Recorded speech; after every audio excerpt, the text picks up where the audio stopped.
Tinawag mong unggoy daw yung katrabaho mo, na-suspend ka ng 15 days dahil dito. Totoo po ba ito? Kasi nag-uusap si Shelo at saka si Raymond. Saan yung unggoy? Hindi ako nag-unggoy, hindi ako nagsabi ng unggoy. Sino nagsabi ng unggoy? Si Raymond. Nagpapakalat ka daw po ng chismis. Hindi po Na totoo. kumikita raw po yung inyong bisor sa mga pyesa at tools na ginagamit ng mga sasakyan ng kumpanya. Parang napakarami po yung binabanggit na chismis, Hindi po sir. totoo yan. Marami po talaga sa sir na pagkwentuhan. Actually po, yung immediate superior pa po niya, yung kinukwentuhan niya ng hindi maganda. Sir Ben, 24 years na po ako head driver sa Red Hot Spicy. Ito pong April 16, Martes, tinanggal po ako sa trabaho na wag na raw po ako pumasok kinabukasan dahil po sa nagkakalat daw po ako ng chismis sa aking supervisor. Tinanggal sa trabaho. Alright, accept this. You know exactly what to do. Done.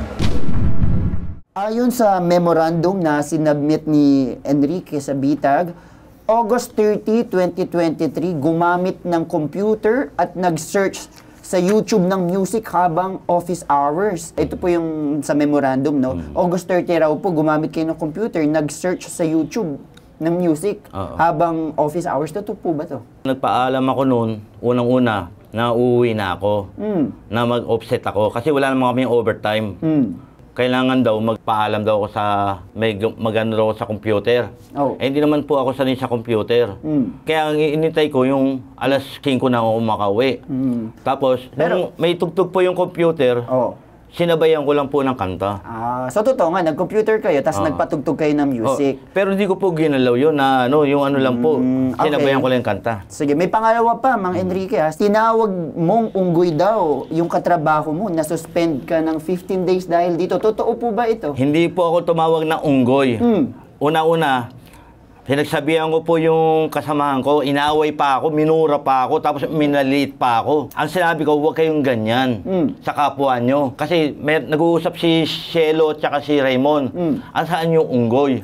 Tapos narinig ko, huwag kayong ganyan sa kapwa nyo, mamaya makarma Hindi kayo. ikaw yung nagsabi ng unggoy. Hindi ako nag-unggoy. Hindi ako nagsabi ng unggoy. So, pinapabulaan mo. Wala kang sinabing unggoy. Wala akong sinabing unggoy. Sino nagsabi ng unggoy? Si Raymond. Okay. Meron pang isa. Pangatlo pa po. September 2023 rin, inireklamo ng katrabaho yung kanyang supervisor dahil nagpapakalat ka daw po ng chismis. Hindi po na totoo. kumikita raw po yung inyong bisor sa mga pyesa at tools na ginagamit ng mga sasakyan ng kumpanya. Parang napakarami po yung binabanggit na chismis, Hindi po sir. totoo yan. Unang-una, matagal na po nangyari. Mga 2015, 2014 pa. Bakit po, kumbaga, naungkat ulit kung matagal na pala ito? Tama po yan. Simula Sino pong noon, nag-ungkat ng mga chismis na si ito? Maricel C. Rodriguez, pinersonal niya po ako. Yan lahat ay pinabulaanan nyo naman. Ang ano dito, kung totoo ba. Pero kasi pinatawan ka ng immediate termination eh. Kasi sir, sa isang company talaga, may due process na tinatawag. Alam mo yung due process? Hindi ka agad-agad tatanggalin. May mga warning yan, notices or memorandum nga na ikaw ay lumalabag or may ginawa kang mali. So sa nakikita ko dito, 3 beses pinatawan ka ng mga gano'n. May mga kumbaga incident report. At yun nga, sa pangatlo, dito ka na pinatawan ng immediate termination. So sa nakikita ko dito, sir, binigyan ka naman ng due process. Sa nakikita ko lang ngayon kasi may binasa akong 3 memorandum, agad-agad tatanggalin ka. Pinagpaliwanag ka ba ng kumpanya? Meron po akong pinaliwanag doon na tapos inulit-ulit nila yung paliwanag nila sa akin. Nililito-lito nila ako.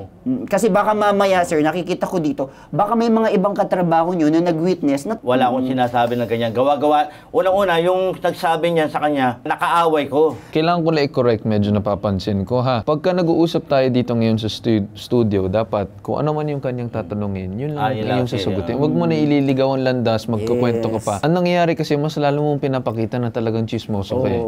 Go ahead din.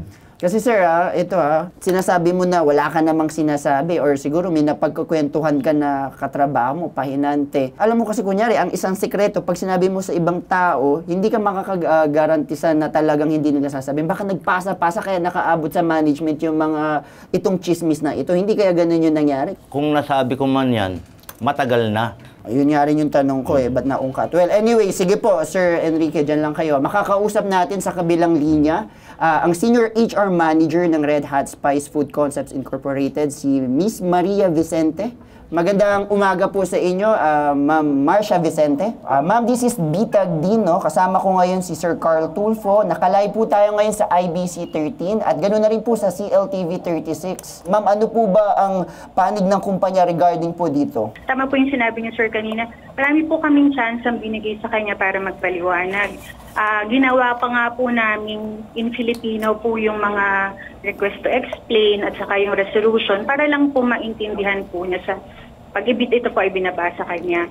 Ano sir, tama din po yung sinabi niyo kanina na marami po talaga sa sir na pagkwentuhan. Actually po, yung immediate superior pa po niya, yung kinukwentuhan niya ng hindi maganda.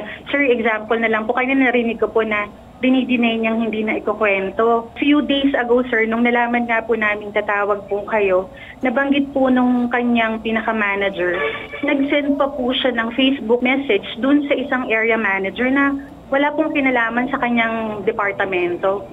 Yan pong mga nakasulat dyan, sir, yan din po yung sinend niya doon sa isang manager po na wala naman pong pinalaman sa trabaho. Dumaan naman po yan sa proseso. Yes, Tama po kayo kanina, sir. Naman.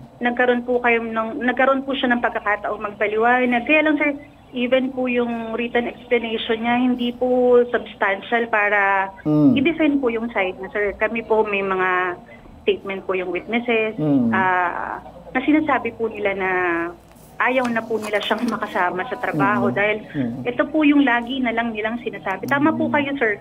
Dumaan po sa proseso po yung mga sinasabi niyang allegation. Yan po ay approve po ng manager, sir, at ng upper management, sir. At saka, sir, napakahigpit po ng accounting namin kung palalampasin niya po na may mga questionable transaction, sir.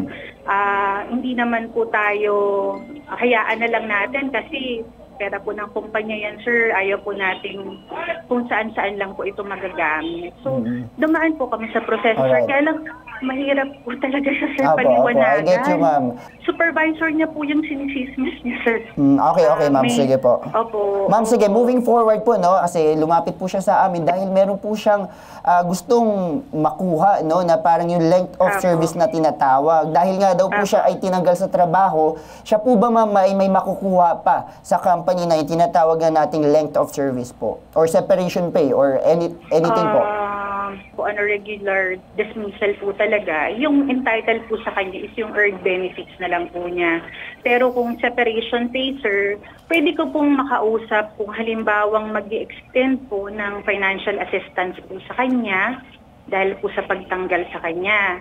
Kahit na po sabihin namin on our side po, meron naman po kaming reason to dismiss po yung employee. Yun po, sir, pwede ko po makausap. Kasi ngayon, sir, parang ang pwede po lang niya ay yung earned benefits na lang, sir. Last, pwede ko pong kausapin yung boss at babalikan ko nga lang po kayo, sir, para po malaman niyo po kung ano po yung pwedeng financial assistance at kung agreeable. Okay, ma'am. Ma'am, correct me if I'm wrong lang, no? Pero ang pagkakaalam ko, pag ang isang empleyado, kunyari, nag-resign, wala siyang matatanggap talaga na separation pay. Pero once na tinanggal po siya, at kumbaga, hindi bukal sa loob niya na siya natanggal, I think may makukuha po ata siya na separation pay, no? Dahil siya rin po ay 24 years nagtrabaho sa company. Correct me if I'm wrong, ma'am.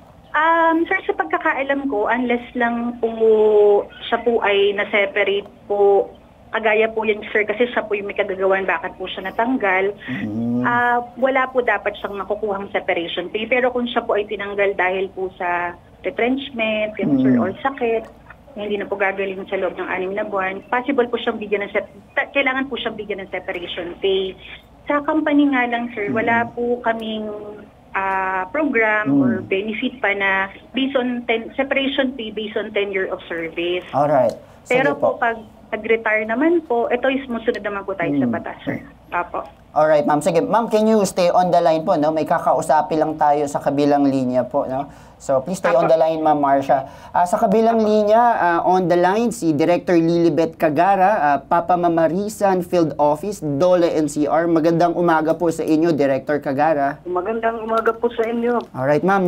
Magandang umaga po. Kasama ko ngayon si Sir Carl Tulfo po. Naka-live tayo sa IBC 13 at sa CLTV 36 po, Director. Opo, opo. Apo, Director, may ilalapit lang po kaming manggagawa po sa inyo, no, na tinanggal daw po sa trabaho. Bakit siya natanggal? Ano po ba ang reason ng pagtatanggal niya? Director, parang ayon dito sa HR po, kumbaga may due process naman pong ginawa, no? 3 beses pong parang binabaan ng notice, ng violation. Parang lumalabas po dito, chismis. Tapos, ang nakalagay pa dito, nagsesearch sa YouTube habang office hours. Then yung pangatlo naman po, parang nagsasalita ng mga parang hindi totoong mga salita, no, against their supervisor. So parang dahil dito po, nagdesisyon na po yung company na tanggalin si Mang Enrique po. Opo, so bali lumalabas parang violations ng company rules and company code of conduct. Yes, tama po. Kung violations ng company code of conduct, o tama po, dapat mayroong notice to explain. Dapat ho may notice to explain. And then after ng notice to explain, dapat ho mag-conduct ng investigation pa rin po ang company para ma-validate yung kung ngayon after the investigation at lumabas na talagang may kasalanan talaga yung empleyado, yan, pwede na po niyang tanggalin. Pero dapat ho may notice to explain. May notice to explain po bang ibinigay ang kumpanya? Meron, pero Okay, nagkandak po ba ang kumpanya ng investigation? Opo. Apo, sir, sa lahat po na naging kaso po niya, may request to explain po or notice to explain, tsaka investigation, tsaka yun nga po, yung case resolution po. Doon po sa investigation niyo po, ano ang naging resulta, ma'am? Doon nga po lumabas yung maraming witnesses na siya po ay marami po mga sinasabing hindi maganda na sa supervisors. Bali po in totality po talaga na meron po napatunayan po na may infractions po sa Company Code of Discipline po, sir. Yung pangalawang notice po na tanggal na siya, nabigyan niyo po ba ng notice? Apo, ginawa pa po namin in Filipino yung notices para po mas maintindihan niya. Gawa po nung unang sinasabi niya, hindi daw po niya naiintindihan, nalilito daw po siya. So, ginawa pa po natin in Filipino po. Okay, so ibig sabihin, sinunod niyo po yung 2 notice rule na nasa batas? Apo. Actually, hindi ko didesisyonan yung kaso kasi unang-una hindi naman po akong magdidesisyon. Pero kung questionin pa rin po ng empleyado yung wisdom ng kumpanya sa kanilang desisyon, pwede pa rin niyang gawin yan. Hindi natin siya pwedeng pigilin. Halimbawa, kung pupunta sa NLRC para questionin po yung proseso ninyo, pwede naman niyang gawin yon. Pwede pa niyang gawin yon. Kasi right naman po niya na mag-file ng complaint. As of doon sa ginawa po ninyo, basta mayroong notice to explain, tapos nagkaroon kayo ng conduct ng investigation, and then doon pa sa investigation, ma'am, pina-appear niyo po siya? Apo, sir, saka nagkaroon pa po kami ng administrative hearing pa po. Mayroon ba siyang naging lawyer o nag-represent sa kanya para lang maintindihan niya kung anong proseso ang kinakaharap po niya? Wala po siyang dinala, pero nakalagay po yun sa request to explain naman po niya, ay notice to explain na pwede po siyang magdala. Although parang sa base sa kwento niyo po, parang sinunod niyo naman po yung proseso. Pero still, ma'am, masasabi ko po, kung yung complainant ay mag-decide pa rin po na questionin po yung ginawa po ninyo, pwede niya pong gawin yon. Yun lamang po. Hindi natin siya pwedeng pigilan na para makapag-file ng complaint para lang masiguro niya na talagang tama ang ginawa. Okay po. Director Cagara, ngayon pa lang nagpapasalamat po kami. No? So siguro ganito na lang po, Director Cagara. We will endorse na lang din po if ever po nagustuhin man po ni Mang Enrico na ituloy po itong pag-question no, sa pagkakatanggal sa kanya. I-refer na lang din po namin siya sa inyong tanggapan dyan sa DOLE po no, para makapag-file po siya ng complaint kung gugustuhin niya. Sige po, pwede naman po. Pwede po. Bukas naman po ang aming tanggapan. Opo, sige po. So, ayun, Mang Enrique, kung gusto niyo po, no, gano'n na lang yung gagawin natin. Nandiyan pa po ba kayo, Ma'am Marcia po? Yes po, sir. Apa. Opo. Sige po. After this po, siguro tatawagan na lang din kayo ng aming staff kasi parang may nabanggit din kayo kanina na parang may gusto rin pong parang iabot din na parang consideration or tulong. Well, anyway po, kung hindi kayo magkakaayos po neto ni Mang Enrique, talaga pong siguro tutuloy na lang po siya sa pag-file ng complaint. Well, anyway, we will find out po later after the program. Yes po. Yes. Opo, sige po. Director Cagara, kami po yung nagpapasalamat sa inyo no, sa pagpapaliwanag at pagsagot po ng aming tawag. Marami pong salamat din po. Opo, alright. Thank you po. Narinig mo naman kanina yung sinabi ng DOLE. Okay, papatunayan mo yan. Hindi namin pwedeng sabihin na totoo yan or talagang pinipersonal. Which is, nakita ko naman din na base dun sa pag-interview kanina ni Director, talagang tinitignan niya kanina kung anong proseso ng company. Nakikita naman. Enrique, no, ikaw, kung may question ka naman, may karapatan ka naman din na mag-file ng complaint. But then again, hindi din namin kahit ako or si director or kung sino man, hindi na din masasabi kung ano yung magiging end result ng case. So you either win it or you lose it or whatever it is, at least ginawan mo ng paraan at ginawa mo naman kasi karapatan mo naman din yun. Tama.